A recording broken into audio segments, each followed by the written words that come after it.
Today, Napheesa Collier went on First Take, and when we're talking women's basketball, you can't help but to bring up Caitlin Clark. It's just the way the world works. Is it really about fairness, or is there something deeper at play? WNBA star Napheesa Collier is calling out the Indiana Fever's TV-heavy schedule, saying it's not fair that one team gets almost all the national spotlight. But here's the real question. Is this about fairness or just business? The numbers don't lie. Caitlin Clark's games are shattering viewership records, something the league has never seen before. Networks aren't picking favorites, they're following the audience.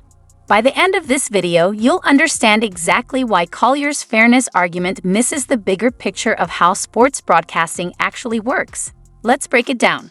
Karam, you win the award for the dumbest question of the day. Napheesa Collier, you win the award for the foolish answer of the day. And Stephen A. Smith, Did you hear what Napheesa Collier said about Caitlin Clark and the Indiana Fever? Her First Take comments are sparking debate across basketball media. As a WNBA star and Players Association VP, her take on the league's TV schedule didn't sit well with many fans. And Napheesa Collier went on to First Take, and of course, as expected, she was asked about the Fever getting more TV viewers, which is just one of those obvious things. The controversy: the Indiana Fever will have 41 of 44 games nationally broadcast, while the defending champion New York Liberty will only get 32. Instead of acknowledging the clear business reality behind this, Collier gave a response that many fans found confusing, suggesting the situation was crazy and unfair to other teams. I mean, the reason why they have more national TV games because 18 of the top 20 most viewed games last year were the Indiana Fever. It was literally if I'm not mistaken, it was if you don't count the All-Star game, there was a Las Vegas Aces and Chicago Sky game that, again, was directly before one of the Fever games which had more viewers in it, which was literally right before a Fever game. So a game that led into a Fever game. Collier admitted people want to watch Caitlin Clark, but then called it crazy that the defending champions don't get more coverage. She seemed to acknowledge the demand while also implying it was unfair. So if there are 175 slots, question fee, because you know more than me, how are we able to give more games to other teams without taking away from other teams? How does that work? Please enlighten me. The most surprising part of her statement was suggesting other teams should get more TV games without reducing the Fever's coverage. That's not how TV scheduling works. There are only so many slots, so adding more for one team means taking away from another. The WNBA do not decide who's on TV. Let's be there. They make the deal with the WNBA to get certain amount of games on certain days, and whatever, these networks choose who to show. Stephen A. Smith shut it down, comparing Caitlin Clark to Michael Jordan's early years. He made it clear, TV coverage follows demand, not favoritism. 80s, for example, when Magic Johnson and Larry Bird took the NBA by storm and they were winning championships, competing for championships, but then this dude named Michael Jordan came along. And Michael Jordan came along and he wasn't yet winning championships, but his popularity was so astronomical that the NBA practically marketed everything they could around this guy. So to know that there's an example like that as a shining example to be followed that could benefit the league, particularly down the road, why is that an issue when we've seen that such a marketing plan has worked in the past? What's puzzling is how Collier doubled down instead of acknowledging the business reality. It almost sounds like she wants equal TV time, no matter what fans prefer. But why would a veteran player and union VP take this stance? What's the real motive? I think it's an issue. I do think Caitlin's a star. And like I said, people want to see her, and we are trying to grow the league. You need to put on TV the players that people want to see. But kind of what I said before, I don't think raising the level of the other teams has to mean bringing down Caitlin or the Indiana Fever. They should have those amount of games on TV on primetime, but I think other teams should also have more than what they have. Collier's comments reflect growing tension in the WNBA. It's less about fairness and more about veteran players adjusting to Caitlin Clark reshaping the league's spotlight. The issue with this is that if you are a WNBA owner, you have any stake in the collective bargaining agreements, you see how out of touch these players are. You know you're walking into those meetings with the high ground. Shout out to Obi-Wan. I mean, it is what it is. Collier's stance is surprising given her role in the Players Association. Caitlin Clark's massive TV draw could boost league revenue, leading to bigger contracts for all players, including Collier. Hey, Napheesa, is it fair while my employer, ESPN, says, man, Molly, I want to pay you as much money as I possibly can, but the only way we can do that is with advertisers, is with bread. So to help your bottom line, ESPN needs to boost their bottom line. And unfortunately, Caitlin Clark, she raises everybody's bottom line. Behind all the fairness talk is a simple truth. Networks follow the money. The numbers make it clear. Caitlin Clark drives viewership, and that's why her games dominate national TV. And like from a casual perspective, there was 1.5 teams that were good to watch last year. Or 2.5 teams. The Wings were so fun to watch. They were garbage, but they were so fun to watch. The Wings, the Fever, and the Liberty were the only teams from a casual perspective that were good to watch. Here's the reality: minus 18 of the top 20 most watched WNBA games last season featured the Indiana Fever. The only exceptions? A finals game and an Aces-style matchup that aired right before a Fever broadcast. TV executives aren't playing favorites. They're just giving viewers what they clearly want to watch. The reason why they have more national TV games because 18 of the top 20 most viewed games last year were the Indiana Fever.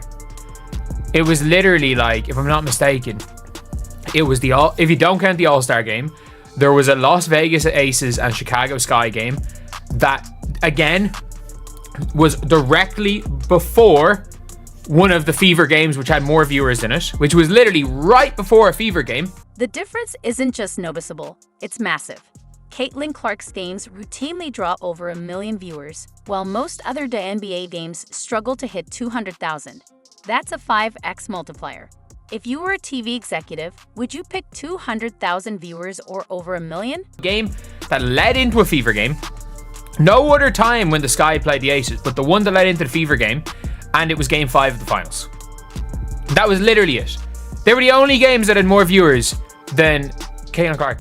Here's the twist. Caitlin Clark's massive viewership isn't just boosting her, it's elevating the entire league.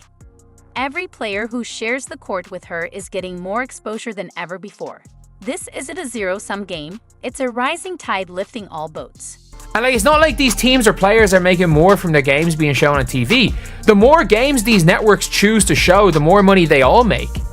This is a weird one, saying it's crazy. What are you on about? I'm sorry, it's never in any sports league in the history of sports has the team who won the championship automatically been the most watched team the next year. When the Fever play the Lynx, fans may tune in for Caitlin Clark, but they're also seeing Napheesa Collier in action. That's over 1 million potential new fans watching her perform, exposure she wouldn't get otherwise. It's free marketing on a level the WNBA has never seen. I mean, the networks dictate what they want where, no? They want the best bang for their buck. Plus, there are other teams playing in those 41 games. My money says they will get more exposure from those games than any others throughout the season. You're damn. Some players see this as a threat, complaining about fairness and TV schedules. Others see it as an opportunity. We're playing Indiana? Great, time to show 1 million new viewers what I can do. They understand that impressing Clark's audience could turn them into their own fans. That's playing the long game. The WNBA is in a position where it's going to grow. And the only reason this league will not grow is because of the players and the old media. If the players in the old media just took their mics away, if they just stopped speaking, this league would skyrocket. And I like Napheesa Collier. I just think this is an incredibly dumb argument. We've seen this before. When Michael Jordan rose to fame, he didn't overshadow other stars. He elevated the entire NBA. The same could happen with Clark in the WNBA. The NBA did not have the Denver Nuggets on more than the Lakers or the Warriors. When the Denver Nuggets won the championship, they were not on TV more than Steph Curry. Why is this an issue? It's not an issue in any other sport. I'm a Leeds United fan.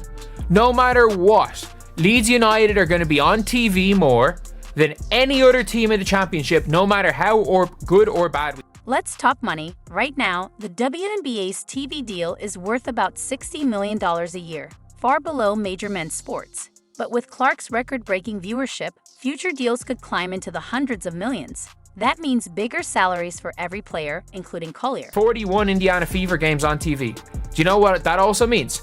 There's 41 games that other teams are playing. There are 41 games on national TV that other teams are playing in that are gonna have over 1 million viewers. This is why complaints about TV scheduling miss the bigger picture. Networks aren't playing favorites. They're following viewer demand. And that demand is creating a rare chance to expand the league's fan base, visibility, and financial future. That's one of the biggest problems, is that if every single, let's just say hypothetically, there was no salary cap, and everyone's made that argument. If every single player in the WNBA got paid $1 million, their salaries went up from 200k to $1 million, and Caitlin Clark got $2 million, they would make that an issue. Smart players see the opportunity, not the problem. Every game against the Fever is free marketing, an invaluable chance to showcase their skills, personality, and brand to a massive audience without spending a dime. Leagues. The reason why players are going to get paid so much money is what I always say, it's a business at the end of the day. And for the players to earn the money that they want to earn, from the league and the players, they're business partners. There is unfortunately no handouts in sports. And again, you also have to think about it. If you're a bang average player and the league's is booming more and more and more, you could eventually be the Tobias Harris of this league. You could eventually be, if you want handouts, make the league grow, and then you can get your real handouts. At the core of this debate is a simple truth. Caitlin Clark isn't just boosting her own brand, she's elevating the entire WNBA. The surge in viewership isn't a temporary spike. It's a game-changing shift that could lead to massive TV deals, bigger salaries, and unprecedented growth for the league as a whole. The way things are right now is the game is growing the way it should have always been growing. And it's people that have been around and in and around the league during the dark days of the league that seem to want it to go back to. Is absolutely mad. But anyway, yeah, let's take a listen for more of it. It doesn't have to be where you're taking games away from Indiana, but I think you can raise the level of TV games for the other teams as well. All the other teams have to do is make the networks make themselves inevitable.